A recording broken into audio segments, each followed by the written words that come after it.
بسم الله الرحمن الرحیم. در این ویدیو ما درباره فانکشن پوینتر میخوانیم. تا به حال ما فقط کار کردیم در وریبل که چه قسم ما یک وریبل را و یا هم یک دیگه ادرس را پوینت میکنیم به یک پوینتر وریبل. در این ویدیو ما میخوانیم که چه قسم پوینتر فانکشن کار میکنند و این معنی که چه قسم ما در یک ادرس پوینتر یک فانکشن را پوینت میکنیم و یا ادرس یک فانکشن را میگیریم. پس شروع میکنیم. فانکشن ادرس. از فانکشن ادرس شروع میکنیم. A function pointer stores the address of a function. خب ادرس همان فانکشن را در خود استور میکند در جایی که ما پوینت کرده باشیم. It allows functions to be passed as arguments to other functions or used as return values. ما میتوانیم و یا ما را با ما اجازه میدهد تا ما همان فانکشن را از ارگومنت ما پاس کرده بتوانیم به دیگه فانکشن و یا هم به طور ریترن ویلیو از آن استفاده کنیم. Flexible callback mechanism.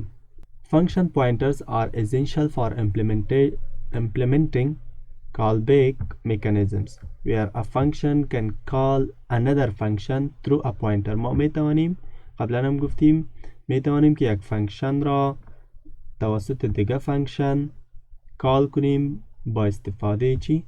پوینتر. allowing for flexibility in program execution که تا برای ما یک راحتی بیارد در اکزیکیوشن پروگرام. و هدینگ بعدی ما داینامیک فانکشن بندینگ با این معنی که ما میتوانیم یک فانکشن را در وقت رن تایم اینووک کنیم. تا حالا خب ما همه چیز را در وقت کمپایلیشن اینووک میکردیم، کال میکردیم، ولی ما میتوانیم توسط همین پوینترها در وقت خود رن تایم ما همان کد خود را، همان فانکشن خود را اینووک کنیم و یا کال کنیم.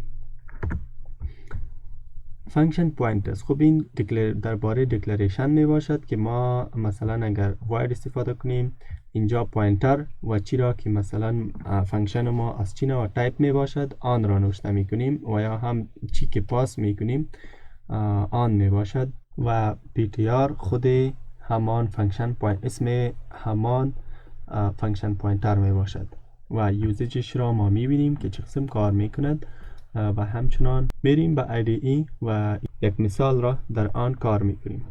از همه اول در اینجا ما از فانکشن پوینتر استفاده میکنم. پس نوشته میکنیم ستار و در اینجا هم مثلا ما اپریتر میگیرم تا ما بتوانم یک ادیشن را توسط دیگه فانکشن انجام بدیم و آن چی بگیرد؟ دو تا ارگومنت گرفته باشد و در پارامیتر بالا باز بعداً ما چی کنیم؟ از آن استفاده کنیم. خب البته یک گامه هم داریم و همین اپریتر را ما میگیریم در اینجا یک ادرس دیگر را ما برایش معرفی میکنیم. مثلا کدام ادرس چی را؟ ادیشن را. خب این ادیشن چی می باشد؟ ادیشن یک فانکشن می باشد که ما معرفی میکنیم توسط end add فانکشن و چی میگیرد؟ end a و end b. a و b را میگیرد و ریترن میکند چی را؟ A مثبت B.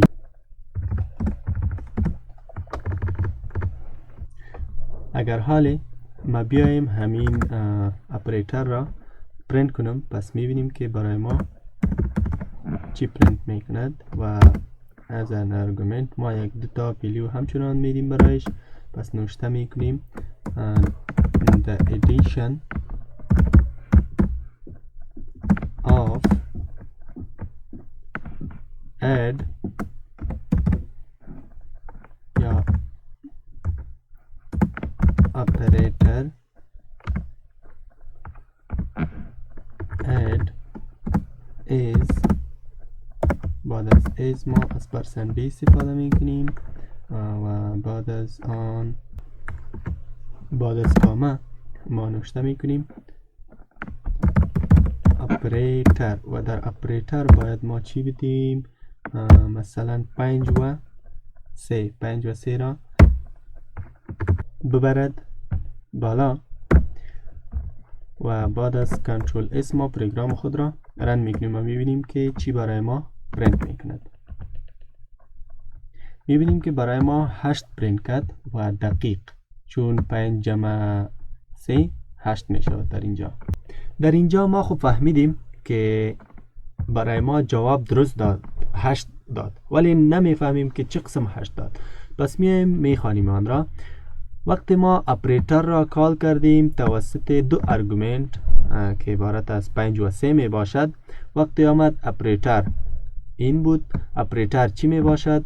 پس این می رود اول هدایت می گیرد از خود فانکشن پوینتر. فانکشن پوینتر می بیند که بله 2 تا انتیجر همراه خودش است و اجازه می دهد بعداً می رود به فانکشن اد، چون خود همین را مساوی کرده، فانکشن اد را مساوی کرده به چی؟ فانکشن پوینتر و یا هم به همین وریبل و یا اسم فانکشن پوینتر.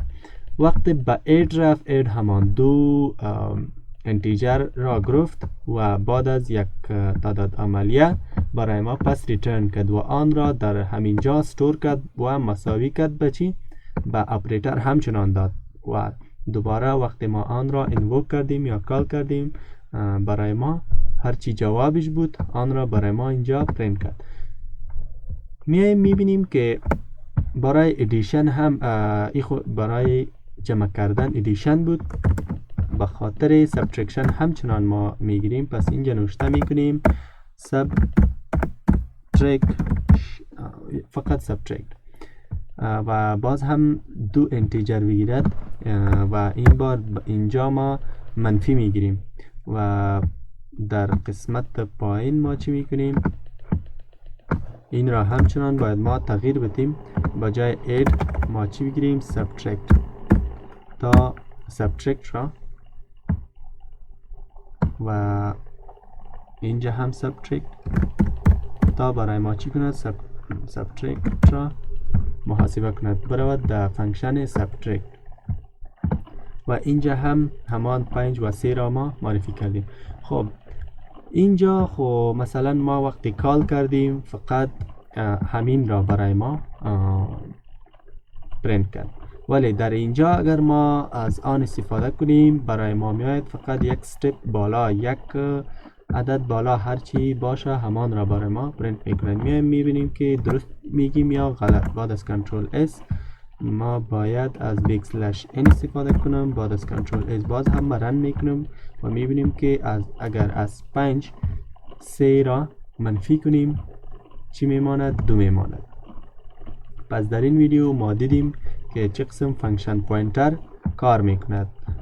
فانکشن پوینتر چیزی دیگه نمی باشد، فقط برای ما میگوید که هر آن چیزی که هر آن دیتایی که فرستاده می شود باید انت و انت باشد و بعد از آن ما آن را میگیریم و پوینت میکنیم به هر جایی که ما خواسته باشیم. مثلا در اینجا ما ادیشن را، فانکشن ادیشن را پوینت کردم و در پایین هم از فانکشن سبترکشن استفاده کردم، البته پوینت کردم به چی؟ به خود همین اپریتر که قبلا ما بالا همه چیز آن را مشاهده کرده بودیم و بعد از آن که ما دیتای خود را گرفتیم پرینت کردیم. پس میایم قبل از این که ما باز هم پروگرام خود را رن کنیم، انگلیسیش باید درست باشد تا بسیاری از لغات های اضافه دور شود.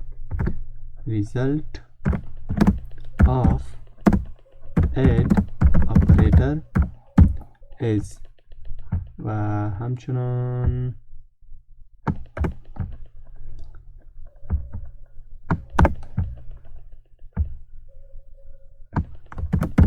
result of subtract operator is اینی چیز می باشد. پس بعد از آن ما باز هم کنترل S و کنترل Alt N و می بینیم که result of add operator is 8 result of subtract operator is 2 می باشد. به این طریقه ما می توانیم از یک فانکشن پوینتر استفاده کنیم. البته بار بار ما می توانیم پوینت کنیم یک ادرس دیگه فانکشن را. پس این بود درس امروزی. تا بعد، خدا نگهدار.